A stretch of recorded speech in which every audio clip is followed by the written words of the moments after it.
Welcome, everyone. First of all, I'd like to thank St. Thomas University for inviting me to do this.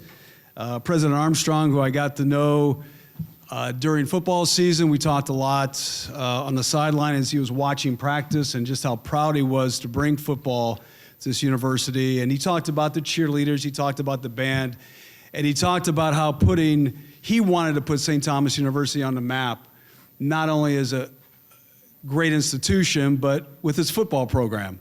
And I believe with his backing and the coaching staff that they have and the hard work, that they will make some noise. And we were happy to cover them this season. And we look forward to more of that this season.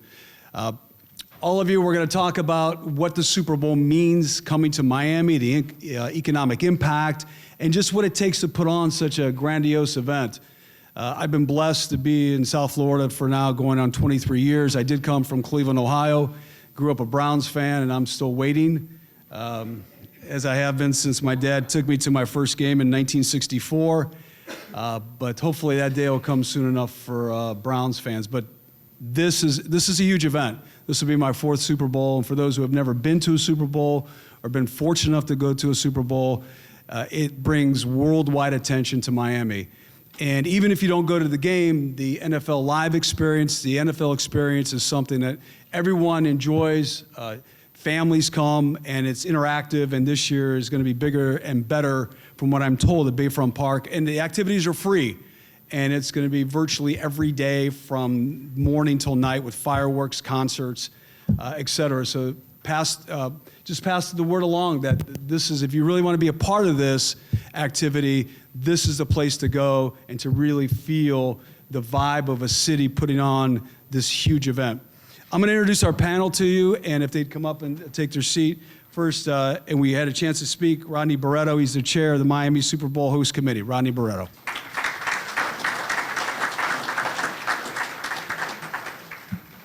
Also on our panel today from the Greater Miami Convention and Visitors Bureau, and we had a chance to talk a little bit, Vice President of Sales and Industry Relations, Barry Moskowitz.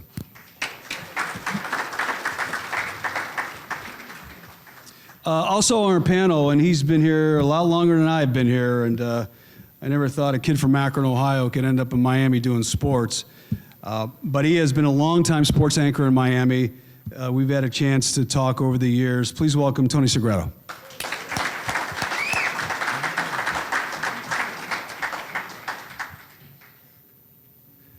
I haven't seen him in a while, so I have to shake his hand. Good to see you. Good to see you too.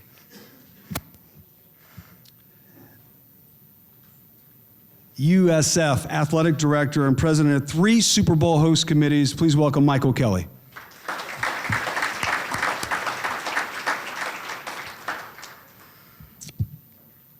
This has to do with legal issues, but there are a lot of legal issues when it comes to a Super Bowl and a city hosting a Super Bowl. Please welcome Alan Fertel. He's a partner and chairman of the Sports Entertainment Law Group.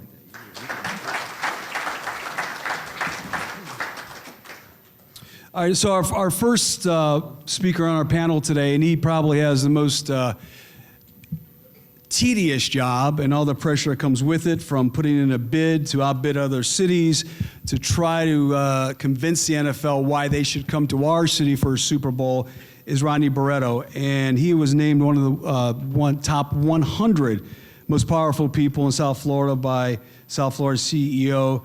He's a powerful guy, considering I know a lot of people probably want tickets from him, and they don't have tickets to give. So, Rodney, I'm going to pose a question to you, and if you can address our audience, please. The role of the host committee chair, has it changed or evolved since 2007? Well, it's absolutely changed. First of all, let the audience know that the host committee is a group of private sector people, and we hold the contract with the NFL. So we're executing the contract that we have. It's like a business deal. And there's certain obligations we need to do, and there's a certain amount of money that we need to pay for those obligations that we need to raise. What's happened over the years is that the game has really grown. It's a global game. As we know, we'll have probably Super Bowl Sunday, we'll have well over 100 million people watching the game on TV, and it's going to be broadcast to 70 countries. So from a perspective of how much it's grown, It's just this is obviously much more than a game. Remember, the game's 4 hours long. We're going to have a week-long activities and parties and celebrations, celebrating the centennial year. Just on a little footnote, when we went up to New York to the NFL offices to kind of finalize what year we wanted as our Super Bowl, we said we wanted 2020. And then we looked around, and we had done our homework ahead of time. We knew it was their 100-year anniversary. And believe it or not, this is the purpose of doing your homework before you bid on anything. The NFL staff we were talking to did not know it was their 100-year anniversary. And that's why we wanted the game. And we lucked out by getting this game, and it's the 100 years of the NFL, and then our 11th record-breaking Super Bowl for Miami.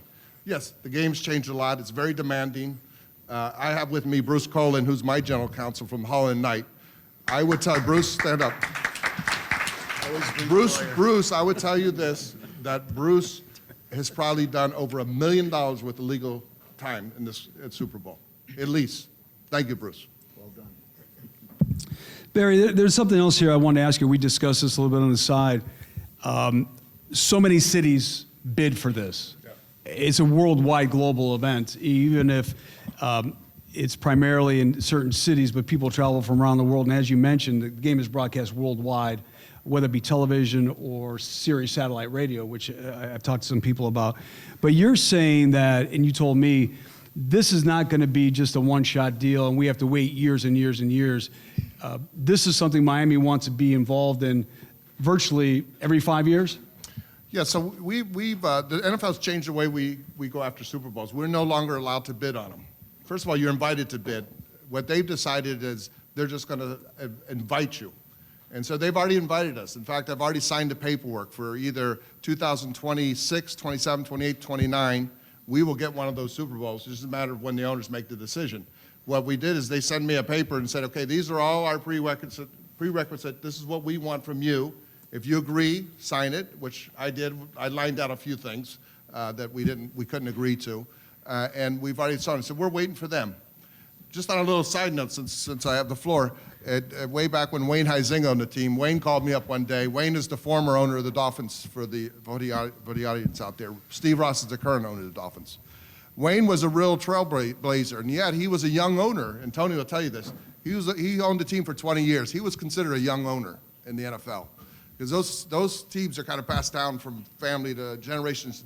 So Wayne called me up and said, listen, at the bid, I can't speak as the owner, but you can, so I need you to advocate that if the owners will give us a Super Bowl every 3 years, I'll guarantee each owner $3 million. And when I said that, I heard a few laughs. The owners started laughing. Like, Wayne was a great businessman, a great salesman. Tony, remember? And he had this dream that if they came to Miami every 3 years, he'd guarantee each owner $3 million.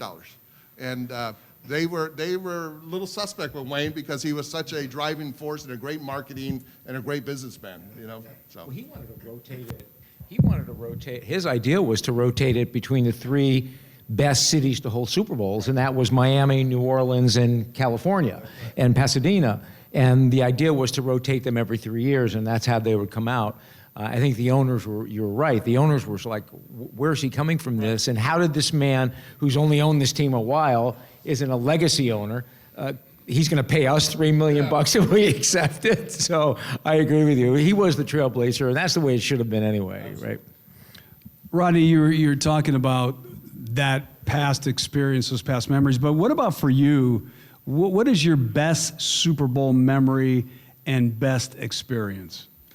I tell you that I think the funniest one I would recall is we're bidding on a Super Bowl.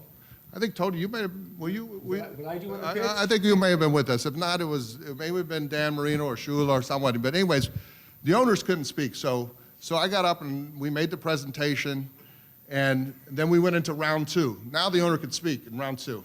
So it was Arthur Blank from Atlanta. He gets up, and it's us against Atlanta. And Arthur got up and said, "Listen, if you come to Atlanta, we're going to treat you a Southern style. We're going to have quail for you, beautiful quail hunting and Southern hospitality," and gave the whole Southern hospitality thing, in Atlanta.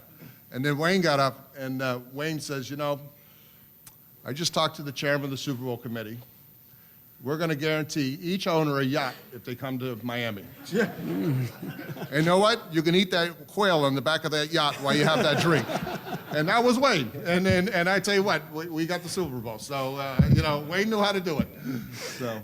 We're going to move on here in our panel, and our next speaker on this diocese here is Barry Moskowitz, and he's from the, as I mentioned earlier, Greater Miami Convention and Visitors Bureau. And Barry, what are the challenges? I mean, I know, like for us to work it, but what are the challenges does Miami face in continuing to host this Super Bowl and beyond the Super Bowl? Well, we are the destination marketing organization for the destination. We're out there representing and promoting and selling Miami to the world. And it's become a very popular destination, one of the hottest cities on the planet, I like to say. So the challenge for us is when the Super Bowl falls. Prime time, February. The world wants to be in Miami in February. So for us, trying to secure the requirements for the NFL to host a Super Bowl sometimes is extremely tedious. We need to bring in and get on board all of our partners to partake in the bid. Our partners are all of the hotels within the destination, the venues within the destination. And so to try to secure 19,000 hotel rooms each night is a challenge that time of year, in addition to all of the off-site venues that are required by the NFL as well. So it's really going out there and bringing the hotel community, the hospitality community together to continue to emphasize the importance of bringing this event to Miami because, with or without a Super Bowl, our hotels in Miami are still going to be able to fill up and charge significant rates. However, one thing that the Super Bowl brings to a destination is, once again, that exposure. You have 2 weeks of nonstop exposure, worldwide exposure, where everyone is talking about Miami, Miami, Miami.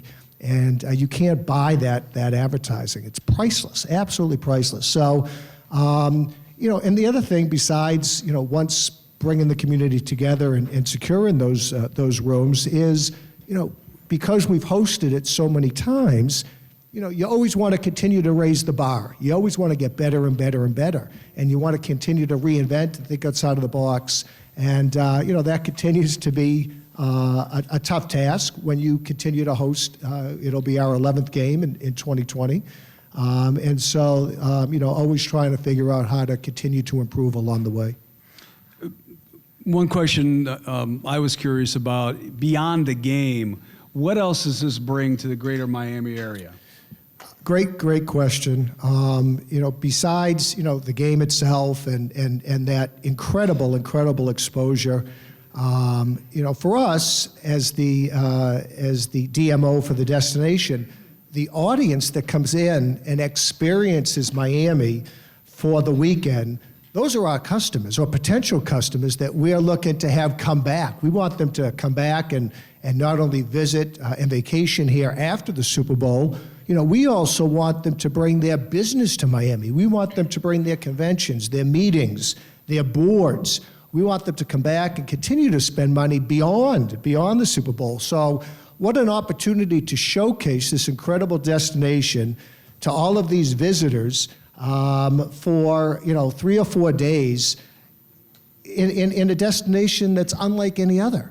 The sun, the sand, the surf, the palm trees, the incredible restaurants, the off-site venues. It's just a great opportunity for us to showcase this incredible destination to the world and to all of these incredible decision makers, influences that you're going to have in our backyard here.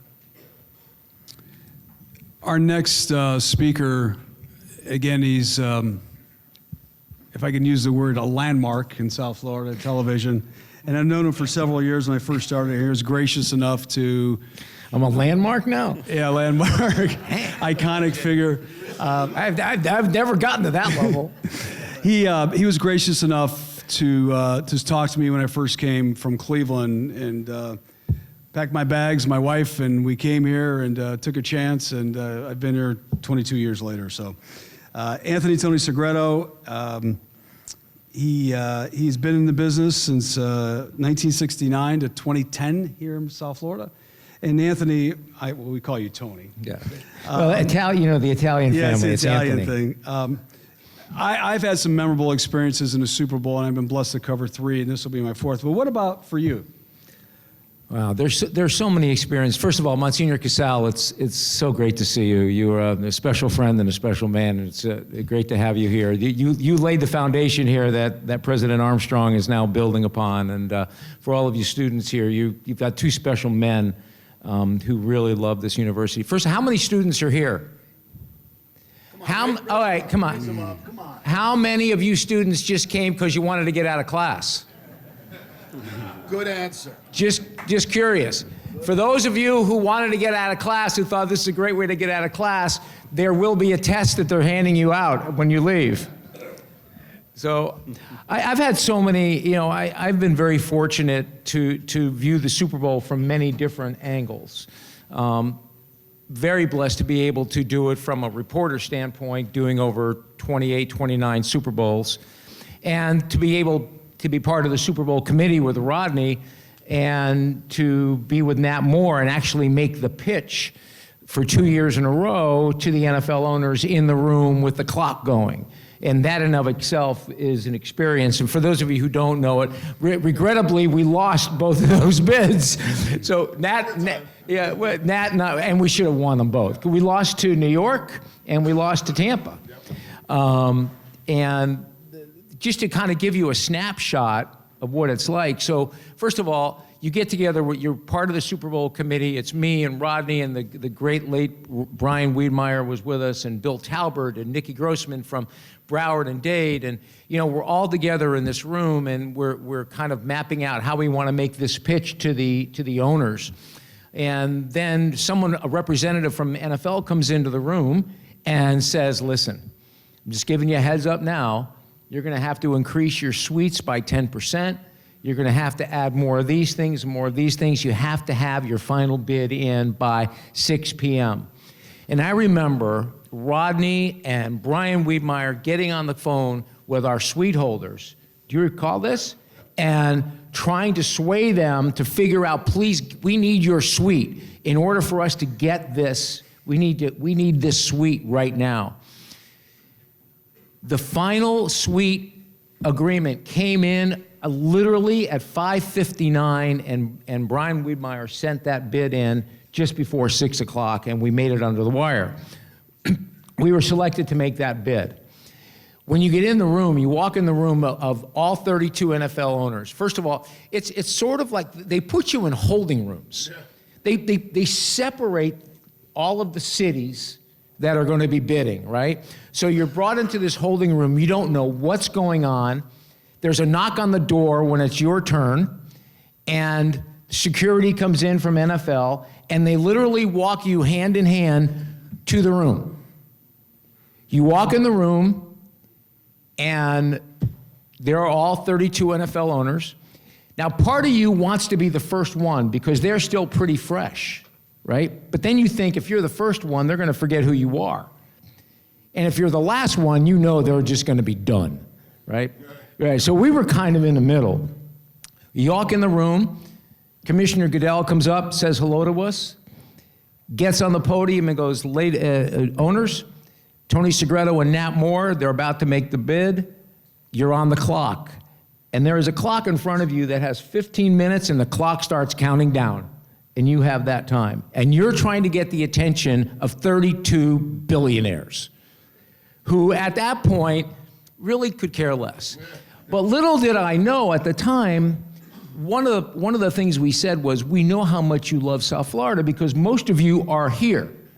And I looked directly at Bob Kraft. Little did I know how clairvoyant I was at the time. And I said, I have seen you in Palm Beach many, many times. And he kind of smiled and laughed. But that's kind of one of the great memories to kind of pull the curtain back a little bit of some of the opportunities that we've had in the Super Bowl. But to be a part of the one where, where Namath, predicted the win, and to be part of that, to have witnessed Lombardi and Bart Starr and Peyton Manning and John Elway and Jerry Rice and Terry Bradshaw and Franco Harris and all of these great players who are here, it was just a remarkable thing. And to think about how from that first Super Bowl, the ticket was $12.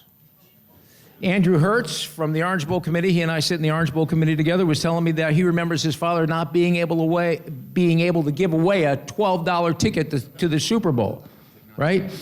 Dare I ask what the face value is now, Mr. Barreto? Is it $1,500 now? Minimum price is $1,200 to like $6,500. Yeah. That's not even on Craigslist or anything else. Those are face value. I remember a friend of mine called me last week and said, "Can I have two tickets to the Super Bowl? I'll buy them." I go, "Well, yeah." I go, "They're $1,500 a piece." He goes, "Never mind. I really don't care to have any." So that's just some of the great experiences. You mentioned $12. I had a chance to interview Larry Little from the 72 Perfect team, and he went to Booker T High School, and he said he went to a Super Bowl at the Orange Bowl, and he bought a ticket for $15 and was still able to walk around and find a better seat in the lower area. So Hey, Mike, how cool would it be, really, for the 100th year of the NFL? How great would it be what a journalist's dream would be if it's Green Bay and Kansas City again? It's a relive and a rewind of Super Bowl I. So how cool would that be? I mean, I just think it's everything. Sort of the stars are aligning for that, right? And I just think that would be, and then you have legends, whether it's a coaching legend or a quarterback legend in this game. So very similar to number one. On the flip side, if I can add something real quick. How beside themselves will Dolphins fans be if Ryan Tannehill comes back here and plays in a Super Bowl? Also on our panel is, and I introduced him earlier, Michael Kelly, USF Director of Athletics and President of 3 Super Bowl host committees, so he knows a little bit about this. Michael, you've been a local executive for the Super Bowl in 3 locations, Jacksonville, Tampa, and Miami. How do you compare the cities as they host this event that attracts worldwide attention? Sure. Well, before I get to that, I want to know if Monsignor, is this the fountain of youth out here? Because I moved here on New Year's Day in 1993 to attend St. Thomas University. And I turned on the television when I got here and saw Tony Segreto doing the broadcast, and he looks the same. So it's an honor for me to be here. Is there an ophthalmologist in the house that he can check on his eyes? I got the glasses. No, Mike, it's a great question. I mean, I've had the honor to kind of serve as the lead staff person here in Miami and Tampa in 2001 and in Jacksonville in 2005. And really what it all comes down to, as Rodney has alluded to in terms of the bid specs, it's a matter of what is the infrastructure in each of those places and how does the local community get behind it and both financially and from a volunteerism standpoint. And each of them have done great in their own way.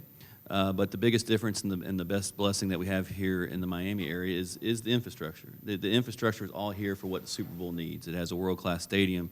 It has all the hotels that you would ever need. Granted, Barry has to work through them, and because they're at high season, I get that.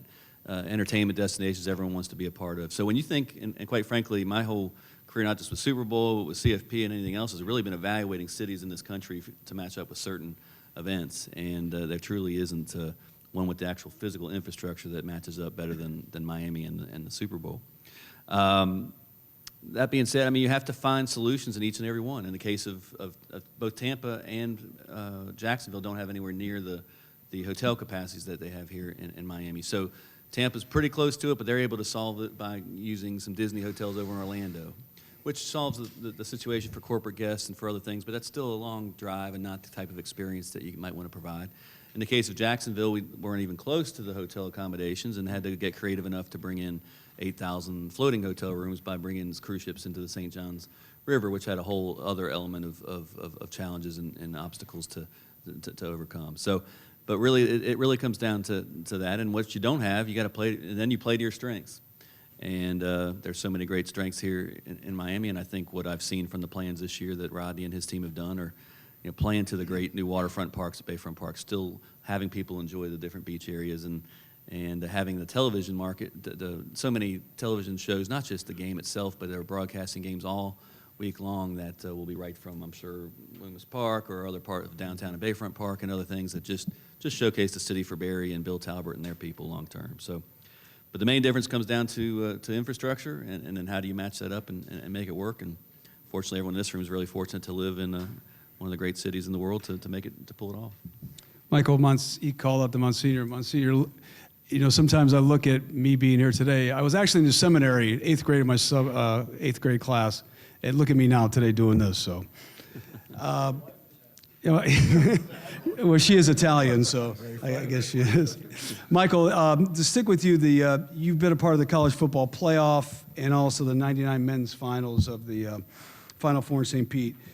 How do those events differ than a Super Bowl, or do they compare to a Super Bowl in some ways? Well, the biggest things, obviously, the Super Bowl is the American holiday, as was mentioned earlier by the president. But it's so everyone's kind of modeled mega events based on what the Super Bowl does every year, and the NCAA and the CFP are no exception to that. It's really a matter of scope. Obviously, the Super Bowl has so many. Not only there's probably a similar amount of pure game attendees in all those sports, but the Super Bowl brings that many more visitors that don't even have a ticket, aren't even worried about having a ticket to the game. They come to be a part of the overall festivities and the activities.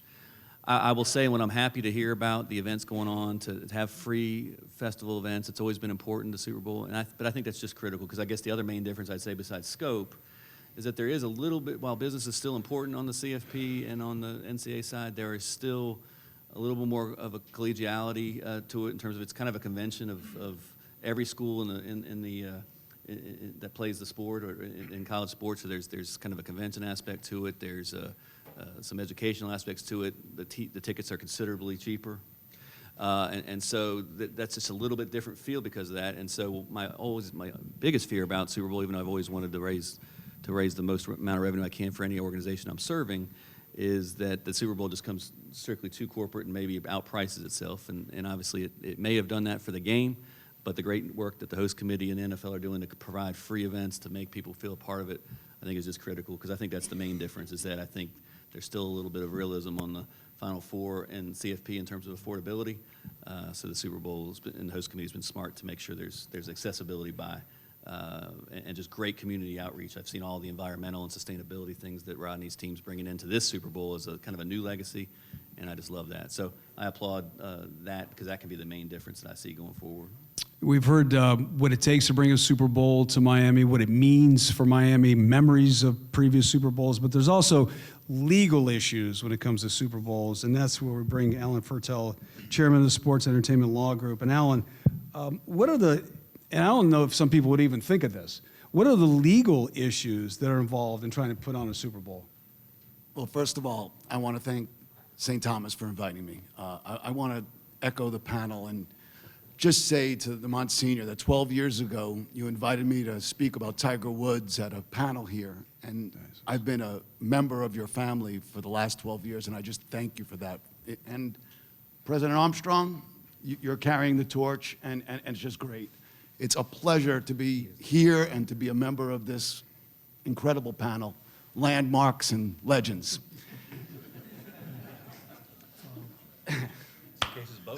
That's what I'm saying. I think he's a legend. I've been watching him when I had hair.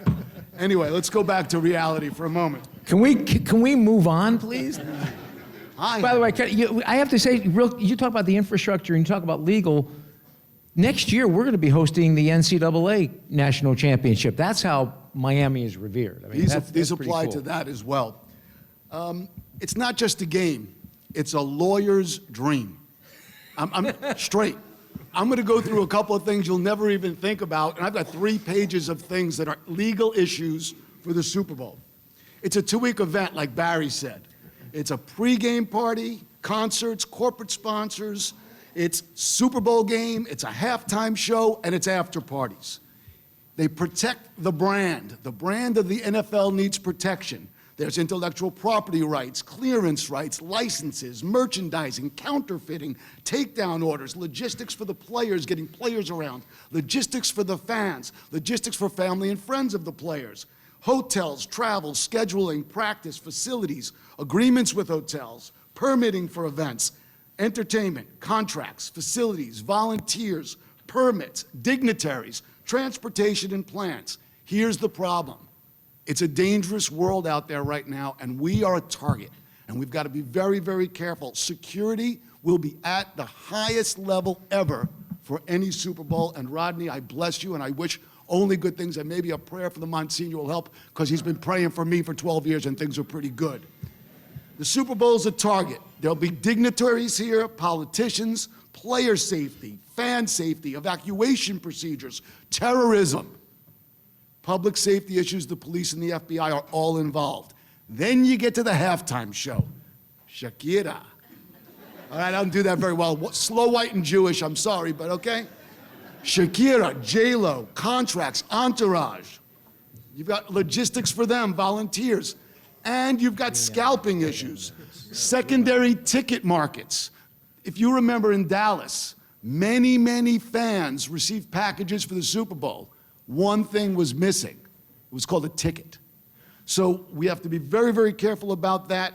And there's something called ambush marketing. I don't know if any of you know what that really is. The Super Bowl is a brand, it's a trademark.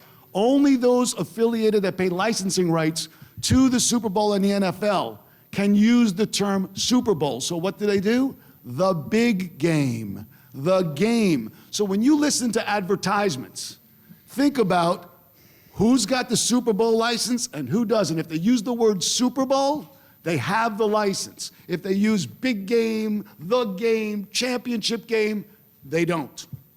Just a couple of legal issues. That's why you see the big TV when they say big game, so you can watch it on the big TV. You know, with those said, Alan, and you mentioned a lot of different issues and things we all deal with when we host a Super Bowl. Would you advise clients to either participate in or attend a Super Bowl? In 2003, there was a guy named Barrett Robbins, and he went AWOL. It was the Oakland Raiders and the Tampa Bay Bucks, and they were in San Diego. And he went down to Tijuana, and they couldn't find him. Luckily for me, about 2 weeks before that, I had put out a press release on the 10 rules for agents whose players are either playing in the Super Bowl or attending the Super Bowl.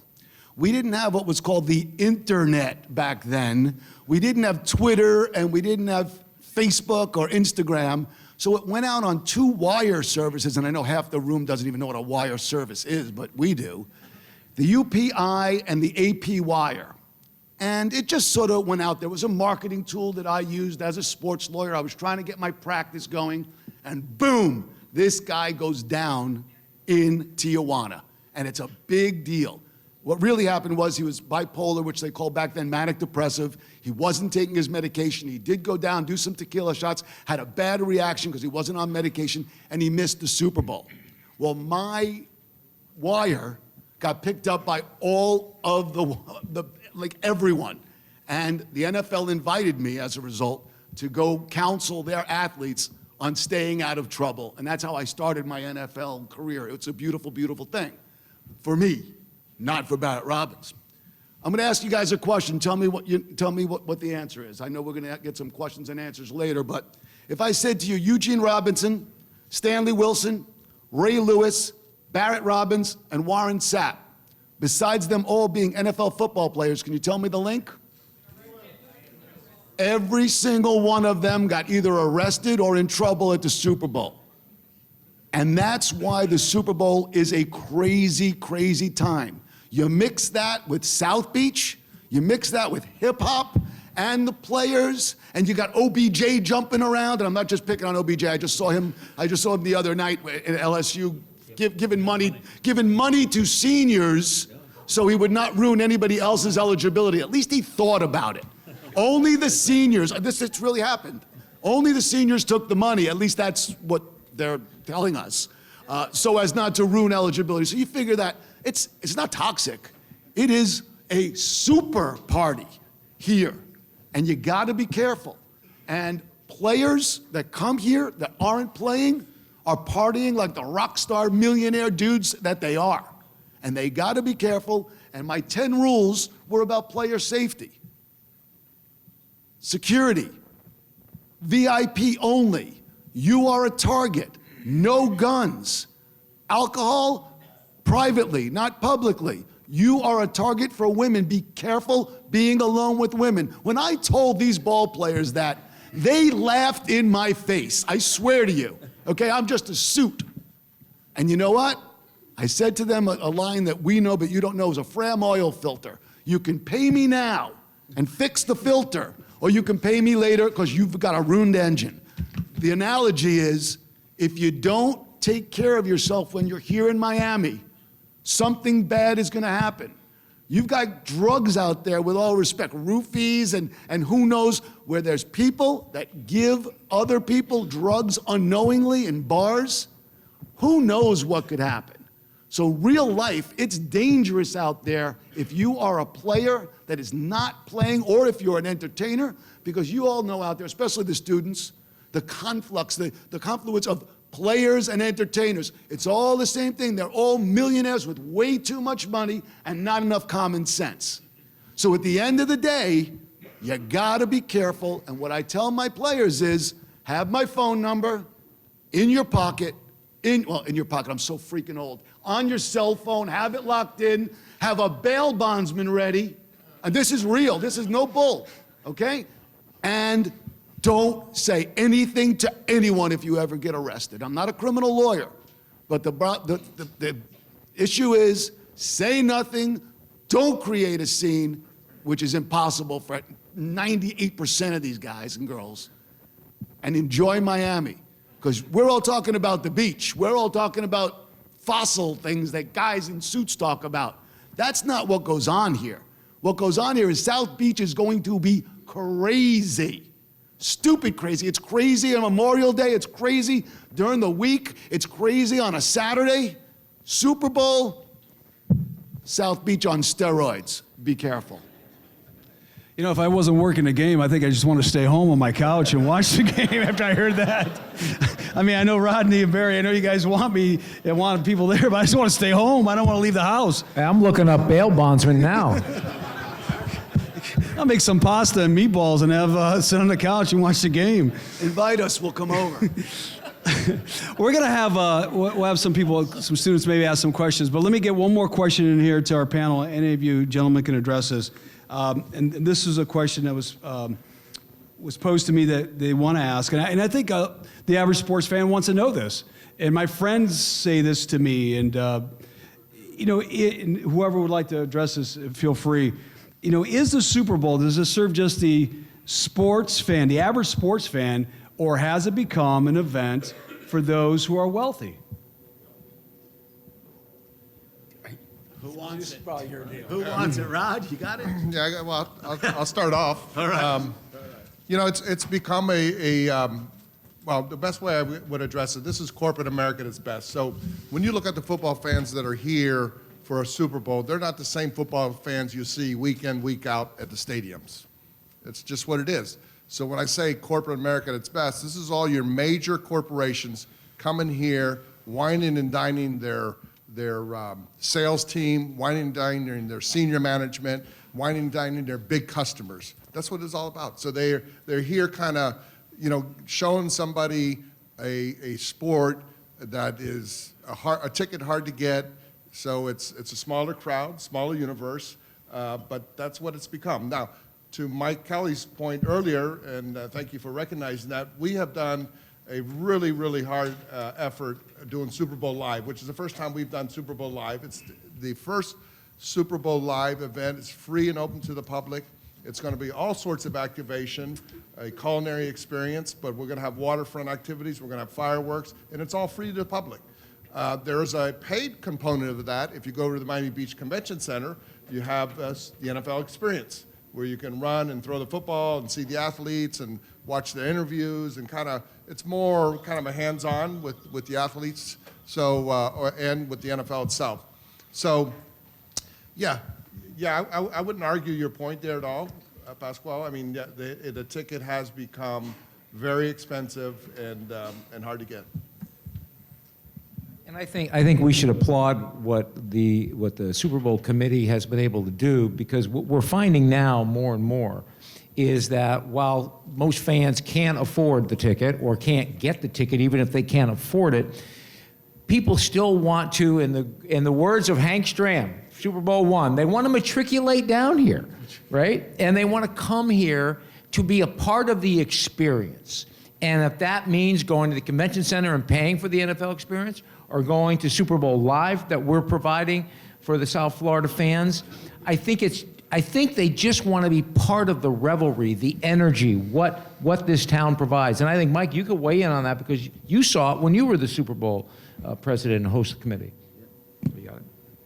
Yeah, I mean, no question. As I alluded to earlier, I think it's just great to see the different activities that can be added onto it. So to have free concerts and fireworks and everything else to it, but hey, as was said at the outset, it is the largest annual sporting event in our country. It's an unofficial American holiday, and people do want to be a part of it. And fear of missing out is a big deal, and they can live some of it through social media, but people still want to touch it and be a part of it. So with our experience, we'll have well north of 200,000 fans will come here. Only 65,000 will go to the game, but that's how many people come for the parties and the entertainment and so forth.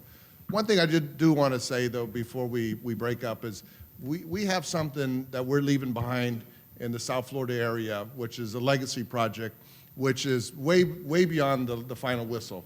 And what I mean by that, up at Quinn Cherry Park, we just put a brand new artificial field in there. We went down to South Dade into Goulds and put a brand new artificial field there.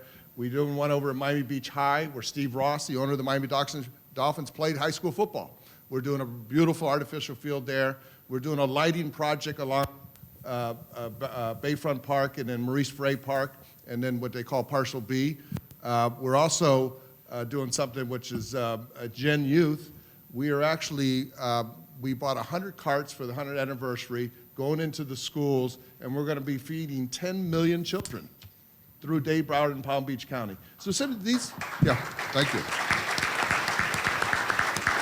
So these are some of the things we're doing that we don't maybe get as much recognition, but they're certainly important to our lifestyle here. We have a lot of great kids that come out of the South Florida community that are playing in the NFL. Think about that. Think about the kids, right, Tony? I mean, it's amazing. So we need to get back to the community, and that's one way we're doing it. Go ahead. Let me just add 2 points. This is going to be the 11th Super Bowl in Miami. That's most in any place in this country. New Orleans has got one coming, but then the next one we get that Rodney said we can apply for will be number 12. Number 2, the economic impact on our community is hundreds of millions of dollars over and above the normal economic impact at this time of year. And number 3, the publicity that this market gets for tourism, worldwide, nationwide, worldwide, you can't buy. Barry? Yeah, you're going to have 8,000 members of the media, globally and domestically, convening on Miami for 2 weeks. That's a lot of coverage. You're going to have over 50 billion hits on social media. That's a lot of exposure. It's incredible. I mean, this, no pun intended, is the Super Bowl of all events. And Barry, you mentioned the media. Mike, part of the economic impact, which I think you have to think, while you think big, right, Mike? You think really huge. I want you to know, just for someone who has been to so many Super Bowls and traveled to all the Super Bowls, we're talking about the cleaners, we're talking about pharmacies, we're talking about grocery stores, we're talking about various and sort of things that we do every single day. Every one of those businesses here in South Florida will be impacted in some form or fashion and will sort of make hay as many times as they can over the situation. One of the things that I think is so great about what Barry was talking about and what Rodney was talking about is convincing the hoteliers to give what they call the rack rate, and not the rate that you would normally get here Because for those of you who maybe have traveled to small college towns, right, for big games, whether it's, Tallahassee, Gainesville, wherever you might go, those hotel rooms, they're jacked up. Here, you have to convince the hotels to stay within that rack rate. And last but not least, I'd be remiss if I didn't mention that. We're doing something the first time we've ever done in Super Bowl. We didn't do this 10 years ago. We have a whole human trafficking, sex trafficking campaign. We partnered up with Catherine Rundell Fernandez. We got with our Attorney General from the state of Florida. We have a huge campaign going on. Uber is training all their drivers. We're training hotel workers what to notice, what to see, what to call, what to react to. So that's the first time. Something else we do is the Business Connect program, which is basically minority companies, whether you're Hispanic, you're female, you're Latin, or you're gay, lesbian, or you're former military. We have interviewed 1,700 companies between Dade, Broward, and Palm Beach. We pared it down to 300, and we're working with them to get contracts with the NFL. That's an incredible program to give these companies an opportunity to grow their business. We have, when Mike was here, 207, and then, of course, we had the game back in 210. I run into companies today who got their start under 207 that are now big companies, and they thank the Super Bowl. And we did some really cool testimonies out of forward to you, Mike, so you can see those.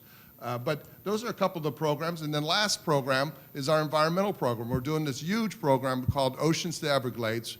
For those of you who know the Everglades, the stadium actually sits between the ocean and the Everglades.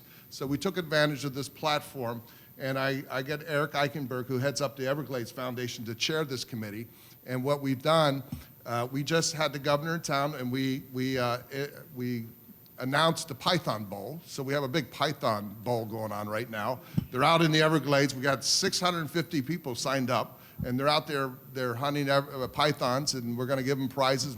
I called the owner of Bass Pro, Johnny Morris. He gave us, $30,000. He gave me 2 ATVs. He gave us about $50,000, $60,000 worth of gifts that we're gonna give out the governor's gonna give out the week of Super Bowl at Bayfront Park. But we're actually taking a bunch of the media on airboats. We're taking them out to the bay. We want them to see our environment. We're blessed. If you look at it, we're surrounded by water in the Everglades, and the community we live here. That's why, everybody says there's 1,000 people moving a day into Florida. Well, there's a reason they're moving here, not only for taxes purposes, but also for this great environment that we live in. So those are some of the things we're using the platform to benefit our region and to let people know what we're doing. If I can add, thanks. I'm so glad that Rodney talked about human trafficking. St. Thomas University's law school for years has been working on human trafficking. As a matter of fact, there's a big academic symposium this Saturday to kind of go along with all the things that are happening in the next couple of weeks on human trafficking. Our faculty and our students have been working in that area for so long. It's 9 a.m.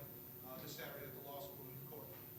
Thank you. I think we got about 10 more minutes. We could open it up. We'd like to get you involved. Do you have any questions for our panel? You can step up to the microphone if you like. Don't be shy. Would you like to step up to the microphone, please? Thank you. We won't critique you if you ask a bad question. Come on, get up. That was to the students, not to me. This team. I guess this question is kind of for Mr. Barreto or Alan, you might be able to answer it. But I'm taking this class, it's called Business Ethics, right? And we're learning about stakeholders and stuff like that. Now, my question is, being that, it's business and NFL and your job is at corporate America, would it be unethical for an unethical issue for ticket sales to be so high and the stakeholders not able to buy them? Well, it's not unethical. I mean, the tickets are what they are, and it's what the marketplace kind of dictates. If they get too high, people won't buy them. So there's, the NFL's got to balance itself. So I mean, a normal citizen like myself, who enjoys the game all year, like this time of year, only people that don't watch the game watch the game. I mean, can afford to pay to see the game.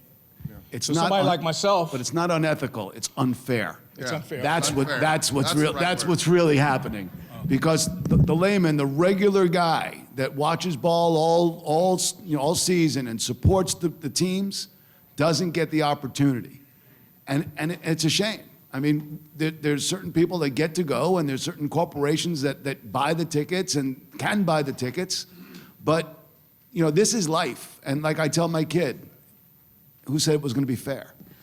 All right, I'm going to pull out my inner Phil Donahue. Only us older people know who that is, and I'll walk around. Who has a question? I'll bring the microphone over. Got a question? Councilman David Williams, thanks so much for being here. Let's give a round of applause for the councilman. And you all may have already addressed this, but since St. Thomas just started their football field, did you consider doing a football field here? I didn't make him say that. Or sometime in the, You're talking in the about near a planted future? question, huh? Listen, I played golf with Dave the other day. I know his games. I know his tricks.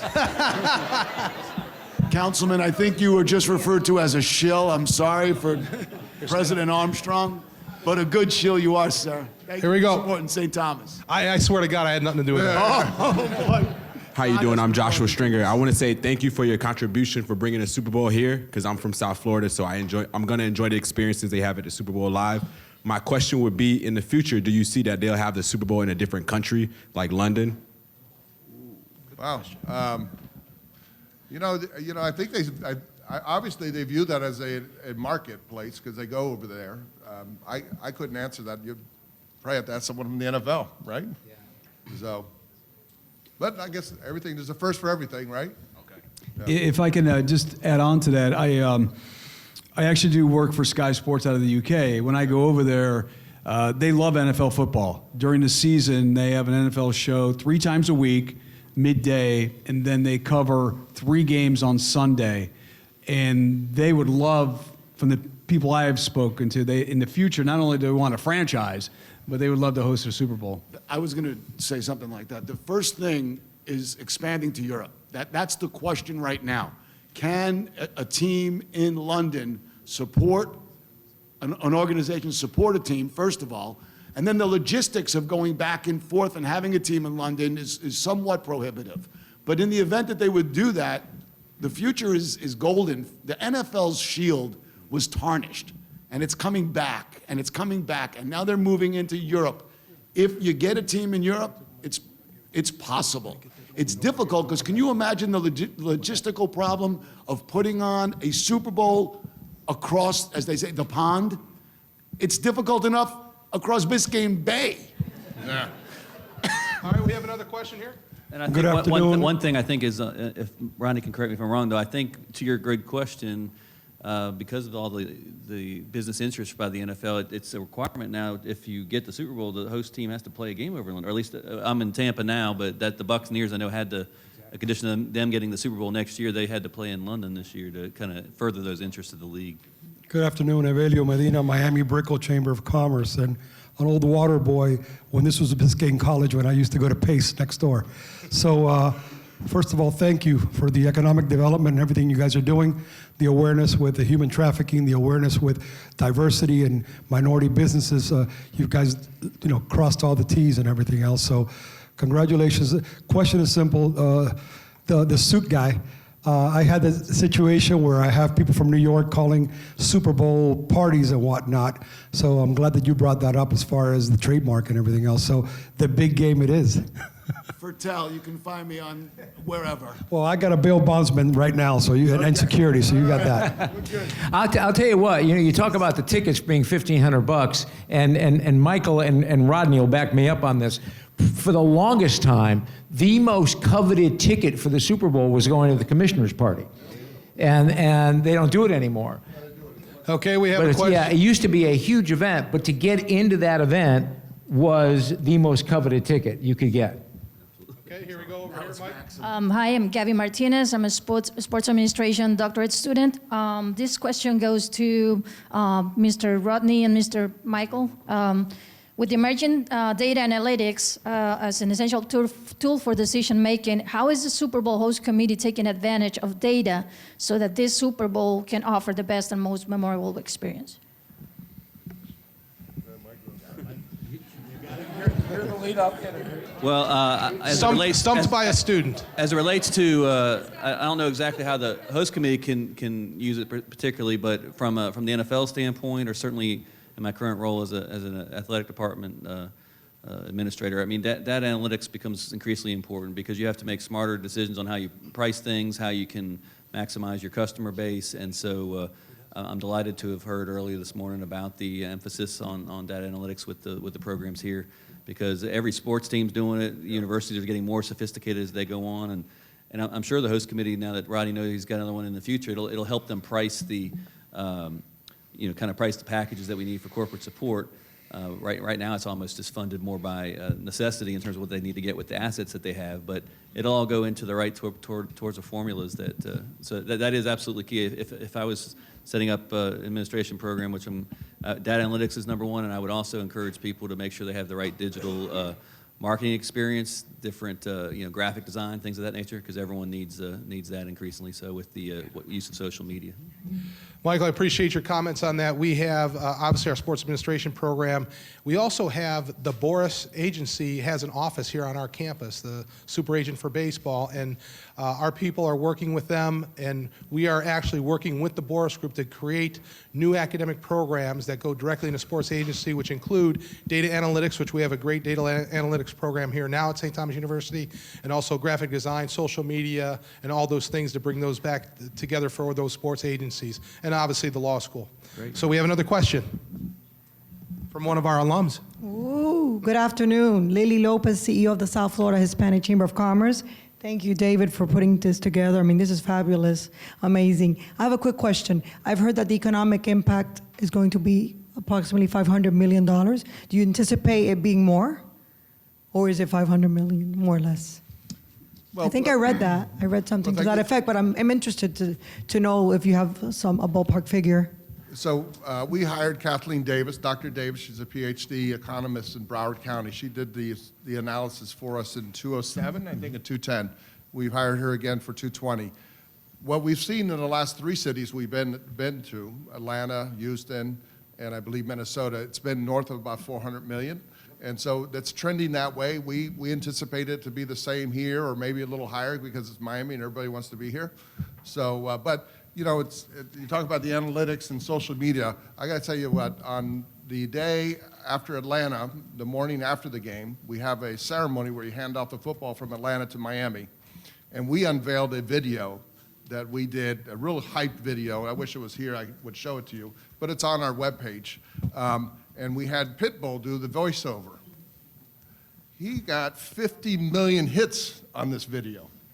That's how many hits this thing. So the whole social media and it's amazing what we've been able to do through social media and what we're doing through social media in this game right now. We have a group of college students from Boston coming down, on their dime, by the way, not paid.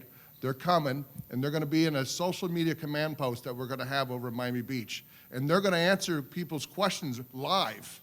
So they say, listen, I'm traffic, and they're going to be complaining, stuck in traffic in downtown Mount Biscayne Boulevard. Someone's going to answer you and say, well, you should take the route up 2nd Avenue and go over and get out of the way. So I mean, right? I mean, that's kind of amazing that we're going to have that kind of response for the folks. We're gonna wrap it up. I hope all of you enjoyed it. Informative to all of you students. I hope you learned something. I learned from Alan to stay home and don't go out during the Super Bowl unless I'm working and I have my credentials. So for Rodney, Barry, Anthony, Tony, Michael, and Alan, thank you for being here. Thank you for making me a part of this. I really appreciate it. Thank you very much.